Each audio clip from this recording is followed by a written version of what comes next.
ಪ್ರಪಂಚದ ಯಾವ ಮೂಲೆಗೆ ಹೋದ್ರೂ ಅಲ್ಲಿ ಅವರದೇ ಆದ ನಾಣ್ಯಗಳಿವೆ. ನಾಣ್ಯಗಳು ಇಲ್ಲದೆ ಇರೋ ಪ್ರಪಂಚವನ್ನ ಊಹಿಸೋದು ಕಷ್ಟ.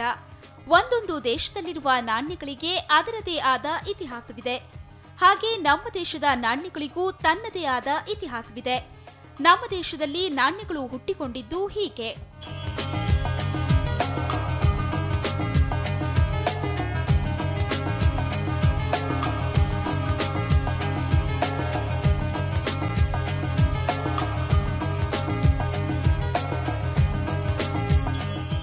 ಮೊದಲು ವಸ್ತು ವಿನಿಮಯ ಪದ್ಧತಿ ಜಾರಿಯಲ್ಲಿತ್ತು. ರಾಜರ ಆಡಳಿತದಲ್ಲಿ ನಾಣ್ಯಗಳು ಚಲಾವಣೆಗೆ ಬಂದವು. ಚಿನ್ನ, ಬೆಳ್ಳಿ, ತಾಮ್ರದ ನಾಣ್ಯಗಳು ಜಾರಿಯಲ್ಲಿದ್ವು.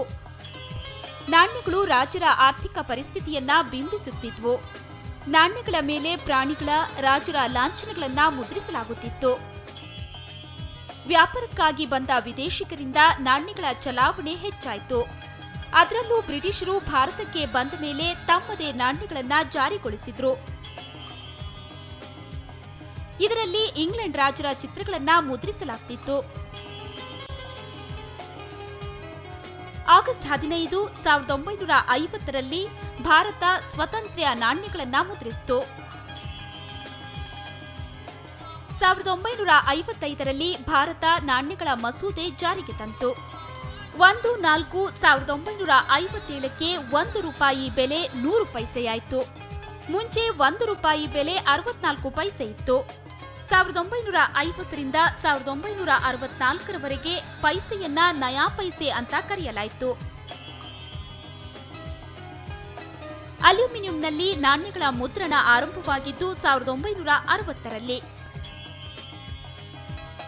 1968ರಲ್ಲಿ 20 ಪೈಸೆ ನಾಣ್ಯವನ್ನ ಟಂಕಿಸಲಾಯಿತು. 1970ರಲ್ಲಿ 1, 2, 3 ಪೈಸೆಗಳ ಬಳಕೆ ಕಡಿಮೆಯಾಗ್ತಾ ಬಂತು.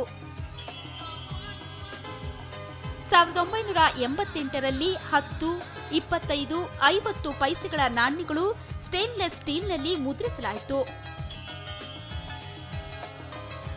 ಸ್ಟೇನ್ಲೆಸ್ ಸ್ಟೀಲ್ನಲ್ಲಿ ₹1 ಮುದ್ರಣಗೊಂಡಿದ್ದು 1992ರಲ್ಲಿ.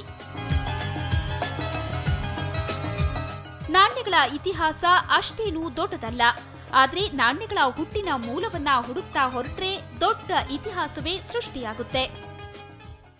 ಇನ್ನು ಭಾರತದಲ್ಲಿ ನಾಣ್ಯಗಳ ಮುದ್ರಣ ಎಲ್ಲಿ ಮಾಡಲಾಗುತ್ತೆ, ಎಷ್ಟು ಟಂಕಸಾಲೆಗಳಿವೆ, ಎಂದಿನಿಂದ 25 ಪೈಸೆ ಚಲಾವಣೆ ನಿಲ್ಲಲಿದೆ, ನಾಣ್ಯಗಳನ್ನ ನಾಶ ಮಾಡಿದ್ರೆ ಅಂತಹವರಿಗೆ ಯಾವ ಶಿಕ್ಷೆ ನೀಡಲಾಗುತ್ತೆ, ಇವೆಲ್ಲವನ್ನ ಈಗ ತಿಳ್ಕೊಳ್ಳೋಣ.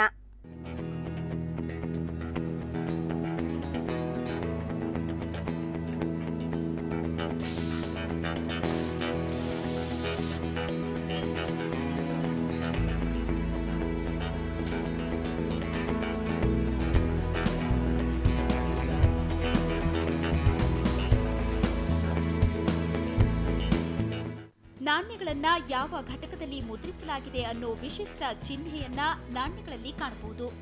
ತೀವ್ರ ಕೊರತೆಯ ಕಾರಣಕ್ಕೆ 2000-2003ರ ಸಾಲಿನಲ್ಲಿ ನಾಣ್ಯಗಳ ಮುದ್ರಣವನ್ನ ವಿದೇಶಗಳಲ್ಲೂ ಸಹ ಮಾಡಲಾಯಿತು.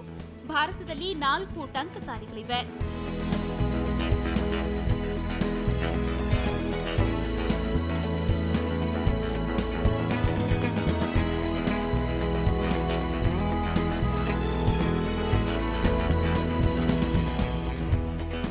ಬೇಡಿಕೆಯನ್ನ ಆಧರಿಸಿ ನಾಣ್ಯಗಳನ್ನ ಮುದ್ರಿಸಲಾಗುತ್ತೆ. ನಿಯಮಾನುಸಾರ ಗರಿಷ್ಠ ₹1,000ವರೆಗಿನ ಮೌಲ್ಯದ ನಾಣ್ಯಗಳನ್ನ ಮುದ್ರಿಸಬಹುದು. ನಾಣ್ಯಗಳ ಬಾಳಿಕೆ ನೋಟಿಗಿಂತಲೂ ಹೆಚ್ಚಿಗೆ ಇರೋದ್ರಿಂದ ಆರ್ಬಿಐ ನೋಟುಗಳ ಬದಲಾಗಿ ನಾಣ್ಯಗಳನ್ನೇ ಹೆಚ್ಚಿಗೆ ಮುದ್ರಿಸಿ ವಿತರಿಸುತ್ತಿದೆ. ಆದುದರಿಂದ ಸದ್ಯಕ್ಕೆ ₹1, 2, 5 ಮತ್ತು 10ರ ಮೌಲ್ಯದ ನಾಣ್ಯಗಳು ಚಲಾವಣೆಯಲ್ಲಿ ಕಂಡುಬರುತ್ತವೆ. ಇನ್ನು ನಾಣ್ಯಗಳನ್ನ ಕರಗಿಸುವ ಇಲ್ಲವೇ ನಾಶ ಮಾಡುವ ಕೃತ್ಯ ಎಸಗಿದ್ರೆ ಅಂತವರಿಗೆ 7 ವರ್ಷ ಕಠಿಣ ಶಿಕ್ಷೆಯನ್ನ ನೀಡಲಾಗುತ್ತೆ.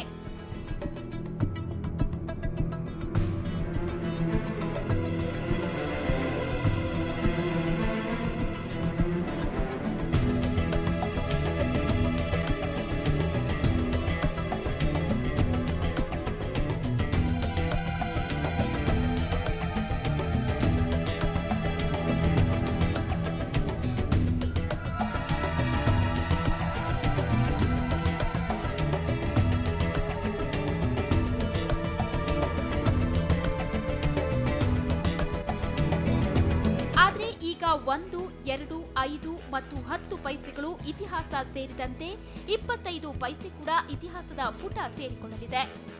ಇದೇ ಜೂನ್ 30ರಿಂದ 25 ಪೈಸೆಗಿಂತ ಕಡಿಮೆ ಮೌಲ್ಯವುಳ್ಳ ನಾಣ್ಯಗಳನ್ನು ಚಲಾವಣೆಯಿಂದ ಹಿಂಪಡೆಯಲು ರಿಸರ್ವ್ ಬ್ಯಾಂಕ್ ಆಫ್ ಇಂಡಿಯಾ ನಿರ್ಧರಿಸಿದೆ.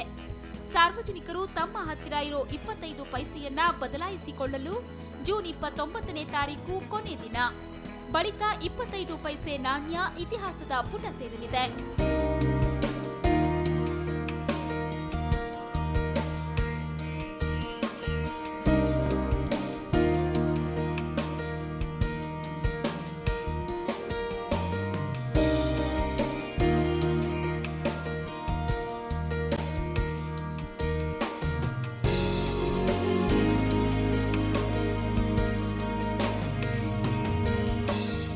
ಅರುಣ್ ಬಡಿಗೇರ್, ಸುವರ್ಣ ನ್ಯೂಸ್ 24/7 ಬೆಂಗಳೂರು.